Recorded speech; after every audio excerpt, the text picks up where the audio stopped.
네, 안녕하세요. 지게차 필기 최신 문제. 이게 2019년 보건 문제입니다. 2회차 21번부터 40번까지 설명해 드리겠습니다. 네, 21번. 유압 모터의 특징을 설명한 것으로 틀린 것은 시험에 아주 자주 나오는 단골 문제입니다. 유압 모터의 특징, 장단점 잘 물어보기 때문에 한번 짚고 넘어가겠습니다. 밑에 같이 읽어보겠습니다. 유압 모터의 장점 1. 넓은 범위의 무단 변속이 용이하다. 네, 무단 변속.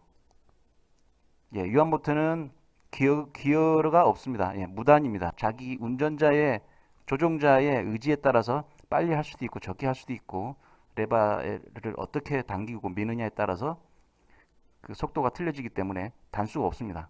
보기 2번 소형 경량으로서 큰 출력을 낼 수 있습니다. 네, 계속 발전하고 있습니다. 계속 적어지고 계속 큰 힘을 내고 있습니다. 3번 구조가 간단하며 과부하에 대해 안전하다. 예, 유압 밸브가 있기 때문에 릴리프 밸브, 리듀싱 밸브 이런 것들이 있기 때문에 압력이 오버되면 밸브가 작동해서 과부하를 안전하게 처리할 수 있습니다. 그래서 안전합니다. 4번 역회전 변화가 가능하다. 네, 밀었다, 당겼다, 앞으로 돌렸다. 이게 가장 쉽습니다. 예, 역회전 변화가 언제든지 가능하고 가속을 시킨다든지 아주 편리하게 되어 있습니다. 관성이 없습니다. 관성이 거의 작용하지 않습니다.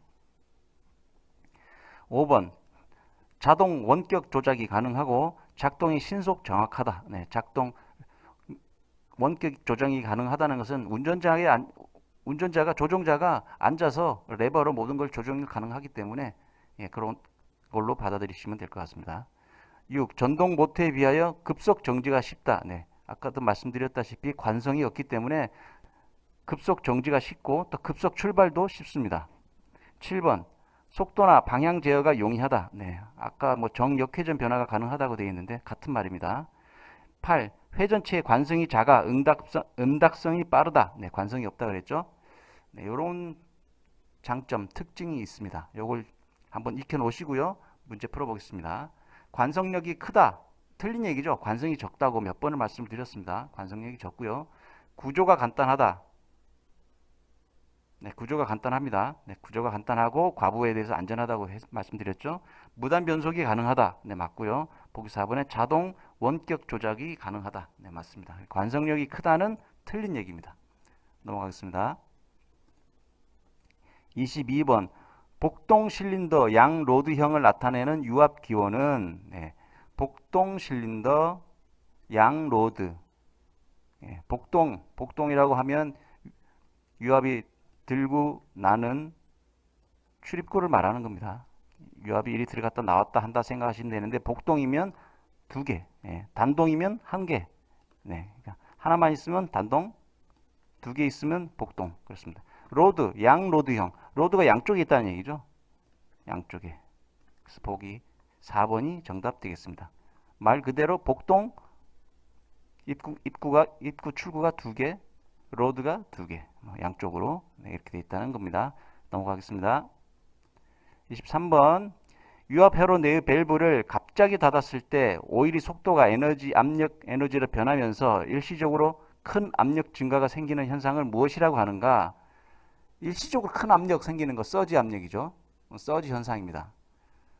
서지 현상도 시험에 자주 나오고, 그래서 답은 2번입니다만, 보기 1번에 캐비테이션, 캐비테이션도 자주 물어봅니다.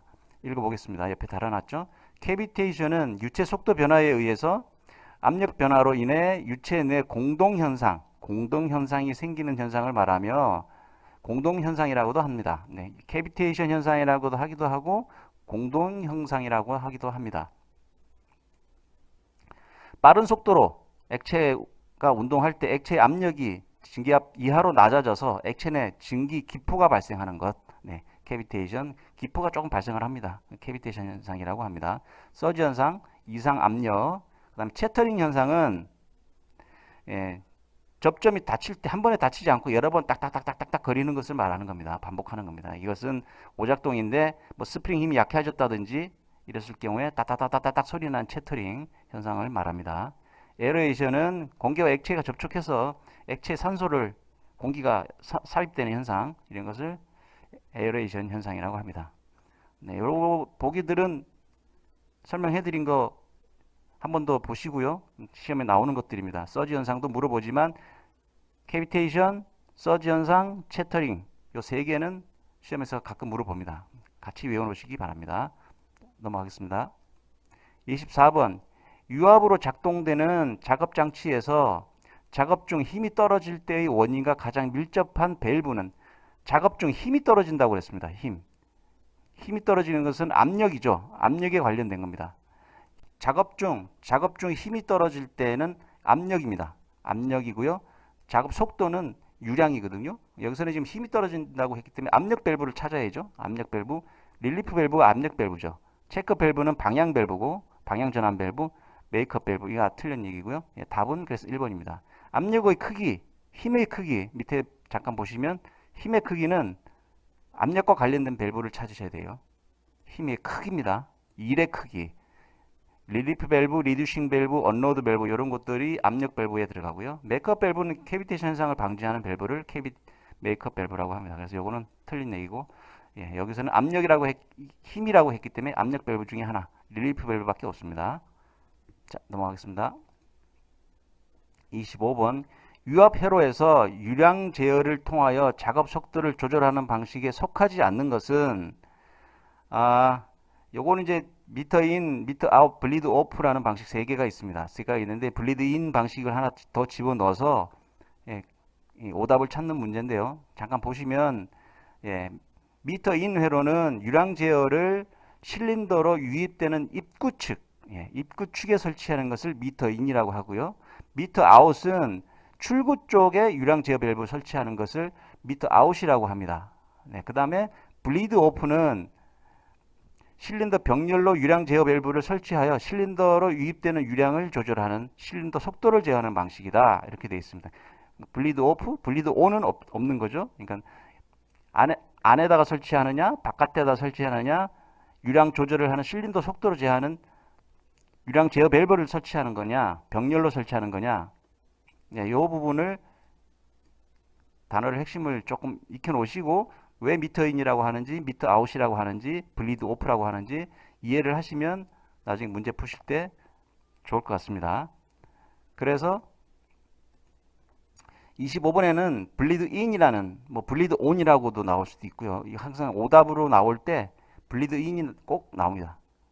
근데 미터 인 안에다 설치하는 거, 바깥에다 설치하는 거, 병렬로 설치했다 떨어지는 거 요렇게 해서 인, 아웃, 오프를 쓰는데 블리드 인이나 블리드 온을 한번 넣어서 오답을 만들어서 문제가 나옵니다. 항상 이런 식이니까 요거 기억해 놓으시면 좋을 것 같습니다.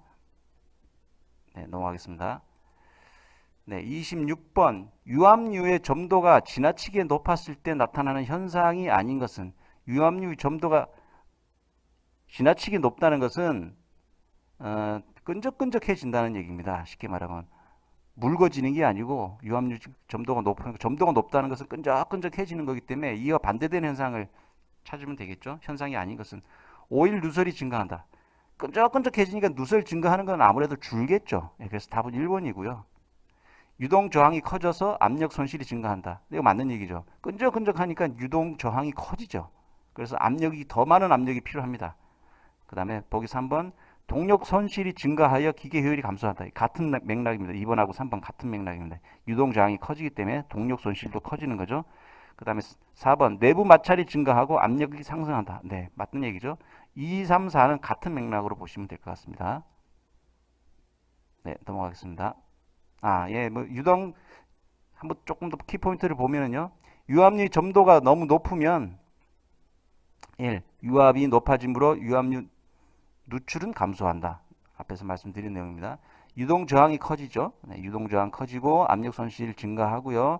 동력 손실 증가하죠.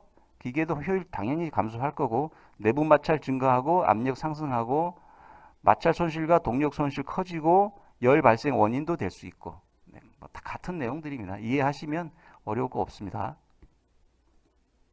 네, 27번 유압장치에 사용되는 펌프가 아닌 것은 네, 유압장치에 사용되는 펌프를 물어봤습니다. 밑에 제가 메모를 해놨는데요. 유압장치 펌프 종류에는 네, 기어펌프, 가장 많이 물어보는 기어펌프, 베인펌프, 피스톤, 플런저 펌프라고도 하죠. 나사 펌프, 트러코이드 펌프 뭐 이렇게 돼 있는데 요 세 가지를 가장 많이 물어봅니다. 세 가지 가장 많이 물어보고 나사 펌프에 대해서는 거의 물어보지 않고 트러코이드 펌프도 물어보지 않습니다. 트러코이드 펌프는 예, 이 기어 펌프가 뭐 여러 개 해가지고 크게 만들어 새로 나온 건 아니지만 현장에서 많이 쓰는 펌프인데 예, 시험에서는 요 세 가지가 많이 쓰입니다. 제가 가장 많이 물어봅니다. 예, 보기 1번 기어 펌프. 예, 지금 사진 그림을 나는데 이게 기어 펌프입니다. 기어 펌프 두 가지죠. 내접 펌프, 외접 펌프 이렇게 보시면 될 것 같고요. 그다음에 원심 펌프는 유압 장치에 사용되지 않습니다. 예, 요거는 그래서 답은 2번이고요. 그다음에 베인 펌프. 베인 펌프는 두 번째 그림 있는 거, 요 베인 펌프는 이런 형태입니다. 예, 그림을 읽혀 놓으시고요. 그다음에 플런저 펌프는 예, 피스톤 펌프입니다. 네, 요런 식으로 되어 있습니다. 그림과 함께 유압장치 펌프의 종류 외워놓으시면 좋을 것 같습니다. 네, 28번 유압 펌프 내의 내부 누설은 무엇에 반비례하는가? 네, 아까 문제도 나왔죠. 유압 펌프 내부 누설은 반비례하는 것은 점도입니다. 점도. 예, 내부 누설에 반비례하는 것은 점도. 예, 보기 1번 오염. 오염 아니죠. 작동류의 점도. 예, 요게 정답이고요. 작동류의 압력. 그다음에 작동류의 온도. 뭐 이런 것은 누설하고는 그렇게 관련이 없습니다. 예, 답은 2번 되겠습니다. 네, 넘어가겠습니다. 29번 유압장치에서 금속가루 또는 불순물을 제거하기 위해 사용되는 부품으로 짝지어진 것은 네, 이건 뭐 필터를 말하는 거죠. 필터에는 그 여과기인데 예, 1번 보기 1번에 여과기와 어큐뮬레이터는 추갑기니까 아니죠. 그 다음에 보기 2번 스크래퍼와 필터, 스크래퍼는 아니죠. 네, 그 다음에 3번 보기 3번에 필터와 스트레이너, 예, 이게 정답입니다. 스트레이너, 불순물을 걸러주는 것들입니다. 29번에 4번 어큐뮬레이터와 스트레이너, 이 어큐뮬레이터가 아니죠. 네, 그래서 답은 3번 되겠습니다. 30번 유압 펌프에서 발생하는 유압을 저장하고 맥동을 제거시키는 것은 예, 아까 잠깐 보기에도 나왔던 어큐뮬레이터에 대해서 물어보는 겁니다. 어큐뮬레이터는 압력을 일시적으로 저장을 했다가 예, 맥동을 없애주고 유압을 적절하게 예, 전달하는 역할을 합니다. 우측에 그림을 보시면 예, 압력이 했을 때 예, 이 어큐뮬레이터가 그 압력을 보관하고 있다가 다시 사용하도록 해주는 겁니다. 보통 이게 기체라고 되어 있는데 보통 기체는 질소를 많이 쓰고요. 질소 요것도 시험 문제 나오니까 익혀 놓으시고 질소가 들어가서 질소를 압축했다가 다시 내보내고 이런 역할을 하는 것이 어큐뮬레이터입니다. 추갑기라고도 합니다. 네, 그래서 30번의 답은 1번입니다. 예, 어큐뮬레이터 밑에 주석을 보시면 어큐뮬레이터 추갑기는 유압 펌프에서 발생하는 유압을 저장하고 맥동을 소멸시키는 장치이다. 네, 이렇게만 알고 계시면 됩니다. 더 깊게는 물어보진 않습니다. 자, 넘어가겠습니다. 31번 중량물 운반 시 안전사항으로 틀린 것은 이제 안전관리에 대해서 물어보고 있습니다. 안전관리와 작업 방법을 해서 20문제 정도 나옵니다. 보기 1번 크레인은 규정 용량을 초과하지 않는다. 당연한 얘기고요. 예, 보기 2번 화물을 운반할 경우에는 운전 반경 내를 확인한다. 맞는 얘기죠. 3번 무거운 물건을 상승시킨 채 오랫동안 방치하지 않는다. 맞죠. 예. 31번에 보기 4번 흔들리는 화물은 사람이 승차하여 붙잡도록 한다. 이건 틀린 얘기입니다. 절대 사람이 같이 탑승해서 화물을 잡지 않습니다. 화물이 흔들릴 때 사람이 잡을 수도 없습니다. 네. 사람이 딸려 들어가서 사고가 나고요. 화물이 흔들릴 때는 기계가 잡는 거지 사람이 잡는 거 아닙니다. 절대 사람이 잡는다. 뭐 화물이 흔들릴 때 사람이 잡는다. 이런 말 나오면 다 틀린 얘기입니다. 답은 32번의 답은 4번 되겠습니다. 32번 수공구를 사용할 때 유의사항으로 틀린 것은 이것도 안전관리입니다. 보기 1번 무리한 공구 취급을 금한다. 네, 맞는 얘기죠. 2번 토크렌치는 볼트를 풀 때 사용한다.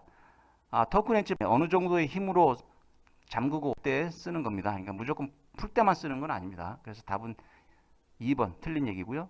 보기 3번 수공구는 사용법을 숙지하여 사용한다. 그 다음에 4번 공구를 사용하고 나면 일정한 장소에 관리 보관한다. 네, 맞는 얘기고요. 네, 이 토크렌치는 보신 분도 있겠지만 밑에 제가 주석을 달아놨죠. 사진하고. 네, 토크렌치는 볼트 및 너트를 조일 때 규정 토크로 비트는 힘을 일정하게 하는 렌치입니다. 그러니까 규정 토크로 조일 수 있게 하고 그 힘이 넘어가면 헛돌게 돼 있죠. 네, 그래서 토크 렌치는 규정 토크로 조이기 위해 사용한다. 이렇게 보시면 될 것 같습니다. 33번 작업장에 사다리식 통로를 설치하는 관련법상 틀린 것은 네, 이것도 이제 안전관리에 대한 내용인데요. 보기 1번 견고한 구조, 뭐 당연한 얘기일 거고요. 2번 발판의 간격은 일정하게 할 거, 이것도 당연한 거고요. 3번 사다리가 넘어지거나 미끄러지는 것을 방지하기 위한 조치를 할 것 맞고요. 4번 사다리식 통로의 길이가 10m 이상일 때에는 접이식으로 설치할 것, 이건 틀린 얘기죠. 반대로 얘기했습니다. 산업안전보건법령에 보면 견고한 구조로 할 것, 발판의 간격은 일정하게 할 것, 발판과 벽과의 사이는 15cm 이상인 간격을 유지할 것, 폭은 30cm 이상으로 할 것, 이렇게 되어 있습니다. 10m 이상일 때 접이식으로 하면 더 위험하고 이런 규정은 없습니다. 네, 우측에 그림이 있습니다. 그림을 보시면 이런 식으로 하라고 되어 있습니다. 네, 30cm 이상일 경우 이상으로 하고 설치 각도는 75도 이내여야 되고 뭐 접이식이 아니죠. 접합 부분이 돼 있어야 되고 사다리 이음은 이런 식으로 또 보완을 해야 되고 이런 규정이 있습니다. 근데 지금 보기 4번은 규정이 틀린 얘기입니다. 넘어가겠습니다. 34번 작업을 위한 공구 관리의 요건으로 가장 거리가 먼 것은 보기 1번 공구별로 장소를 지정하여 보관할 것 맞고요. 보기 2번 공구는 항상 최소 보유량 이하로 유지할 것. 말이 안 되죠. 왜 최소 보유량 또 이하입니까? 이하는 이상도 아니고. 네, 그래서 틀린 얘기고요. 3번 공구 사용 점검 후 파손된 공구는 교환하고 보기 4번 사용 공구는 항상 깨끗이 한 후 보관한다. 네, 맞습니다. 또 여기 깨끗이 할 때도 기름칠을 한다. 이러면 틀린 얘기입니다. 공구는 기름칠하지 않습니다. 넘어가겠습니다. 35번 공장 내 안전수칙으로 옳은 것은 보기 1번 기름걸레나 인화물질은 철제 상자에 보관한다. 맞습니다. 화재 염려에 있는 것들은 철제 상자에 보관하고 나무 상자에 보관한다. 이러면 틀린 얘기입니다. 보기 2번 공구나 부속품을 닦을 때 휘발유를 사용한다. 이거 틀린 얘기죠. 기름칠하면 안 된다고 말씀드렸어요. 3번 차가 잭에 의해 올려져 있을 때는 직원 외에 차내 출입을 삼가한다. 직원인이라도 차내 출입을 하면 안 되는 거죠. 올려져 있을 때는. 4번 높은 곳에서 작업 시 훅을 놓치지 않게 잘 잡고 체인 블록을 이용한다. 높은 곳에서 작업할 시에는 훅을 잡는 게 아니고 안전고리를 해야 되는 거죠. 훅을 잡으면 안 되는 겁니다. 훅은 화물이 걸려 있는 것이기 때문에 그걸 잡았다가 화물이 흔들리면 사람이 다칠 수 있습니다. 그래서 답은 보기 4번은 틀린 얘기입니다. 답은 1번 기름걸레나 인화물질은 철제 상자에 보관한다. 네, 이게 맞는 얘기입니다. 네, 36번 가스 용접 시 사용되는 산소용 호스는 어떤 색인가? 네. 그 가스에 따라서 호스의 색깔이 약간씩 틀립니다. 밑에 보시면 가스 용접에 사용되는 산소용 호스는 녹색이며 아세틸렌 호스는 황색 또는 적색이다 이렇게 적어놨죠. 산소용은 녹색입니다. 녹색은 똑같습니다. 가끔 이제 수소 같은 경우에 운반하는 차들 보면 주황색이던데 주황색은 아니고요. 자, 산소 같은 경우에는 녹색 기억하시기 바랍니다. 아세틸렌용은 황색 또는 적색 위험을 알릴 수 있는. 넘어가겠습니다. 37번 벨트에 대한 안전사항으로 틀린 것은 1. 벨트의 이음새는 돌기가 없는 구조로 한다. 이음새에 돌기가 있으면 안 되죠. 네, 돌아가는데 걸립니다. 보기 2번 벨트를 걸거나 벗길 때는 기계를 정지한 상태에서 실시한다. 네, 2번 무조건 정지한 상태에서 해야 됩니다. 3번 벨트가 풀리에 감겨 돌아가는 부분은 커버나 덮개를 설치한다. 네, 말려 들어갈 위험이 있기 때문에 커버나 덮개 설치하는 거 좋습니다. 4번 바닥면으로부터 2m 이내에 있는 벨트는 덮개를 제거한다. 말이 안 되는 얘기죠. 벨트는 덮개가 있어야 됩니다. 설치하는 것이 맞습니다. 그래서 답은 4번입니다. 네, 38번 먼지가 많은 장소에서 사용하여 하여야 하는 마스크. 예, 먼지가 많은 장소에서 하는 것은 방진 마스크입니다. 네, 방진 마스크. 방독은 가스, 예, 산소가 부족한 가스나 이럴 때 쓰는 게 방독 마스크고요. 산소 마스크, 예, 산소가 모질라는 곳에 작업할 때. 방진 마스크는 먼지가 많을 때. 뭐 일반 마스크는 뭐 우리 흔히 쓰고 다니는 마스크. 네, 38번 했고, 자 39번 넘어가겠습니다. 지게차로 화물을 싣고 경사지에서 주행할 때 안전상 올바른 운전 방법은, 네, 지게차 화물 싣고 경사지에서 주행할 때 물어보는 것은 딱 요 하나입니다. 내려갈 때 어떻게 내려가느냐, 올라갈 때 어떻게 올라가느냐, 짐이 실려 있을 때, 네, 짐이 실려 있을 때 짐이 경사지에서 어느 쪽으로 치우치느냐, 무게 중심이 어느 쪽으로 가느냐, 요걸 생각하시면, 예, 내려갈 때는 후진으로 내려가야 됩니다. 저속 후진, 저속 후진. 예, 그래서 답은 2번이고요. 다른 것들은 이에 다 반대되는 내용입니다. 포크를 높이 들고 주행한다. 말이 안 되죠. 무게중심이 올라가면 전도 위험이 있습니다. 그래서 틀린 얘기고, 보기 3번에 내려갈 때는 변속 레버를 중립에 놓고, 이거 위험하죠. 중립에 놓으면 안 됩니다. 4번 내려갈 때는 시동을 끄고 탄력으로, 네, 안 되고요. 39번의 답은 2번입니다. 뭐 이런 문제는 쉽죠. 네, 40번 소화 방식의 종류 중 주된 작용이 질식소화에 해당하는 것은, 네, 질식소화라는 것은 이제 위에서 뭔가를 뿌려서, 예, 산소든 이산화탄소든, 네, 물이든 뭐 분말이든 뿌려서 질식을 시키는 거고요. 예, 질식소화에 해당되는 것은, 네, 스프링클러입니다. 스프링클러. 위에서 한꺼번에 도포시키는 거죠. 근데 요거 문제는 저 개인적으로는 조금 좋지 않은 문제이긴 한데, 어쨌든 스프링클러 요거는 외워 놓으셔야 되고요. 문제가 나왔기 때문에 또 나올 수가 있습니다. 그 밑에 소화 방법, 요게 내가 메모를 해놓은 게 더 중요한 내용입니다. 소화 방법에는 가염물 제거, 네, 가염물 제거, 탈 수 있는 것을 제거하는 거죠. 연소 방지를 위해서 파괴하거나 폭발물을 이용해서 산불이 났을 경우에 맞불을 놓는다든지 뭐 이런 것을 가염물 제거의 한 방법입니다. 산소 차단, 네, 산소 차단, 산소 공급을 차단하는 거죠. 질식 소화 방법이 이 내용입니다. 이산화탄소나 불연성 가스를 이용해서 발포시키는 겁니다. 분말이나 이런 것들을. 근데 지금 위에 40번 문제는 이런 이산화탄소나 불연성 가스를 어떻게 뿌리느냐, 그 방법을 물어본 겁니다. 방법을 물어봤을 때 위에서 한꺼번에 뿌려야지만 질식을 할 수 있기 때문에, 예, 강화액이나 호수, 방수 이런 것들은 아니고요. 스프링클러가 여기서는 답은 되는데 좋은 문제는 아닙니다. 어쨌든, 예, 산소의 차단, 그 다음에 3번에 보면 열량 공급의 차단, 냉각시키는 거죠. 물 뿌리는 게 요 방법입니다. 물 뿌리는 게 소방 호수로 물을 뿌리면 열량이 그 온도가 떨어지고 열량이 뺏기기 때문에 물이 증발하면서 불이 꺼지는 거죠. 그래서 열량 공급의 차단. 여기에 물 뿌리는 거. 산소 차단하는 방법, 이산화탄소나 불연성 가스 등을 도포하는 거, 분말가스 이런 것들, 그 다음에 가연물 제거하는 방법. 요 세 개가 오히려 더 중요하고 시험에 자주 나옵니다. 네, 여기까지.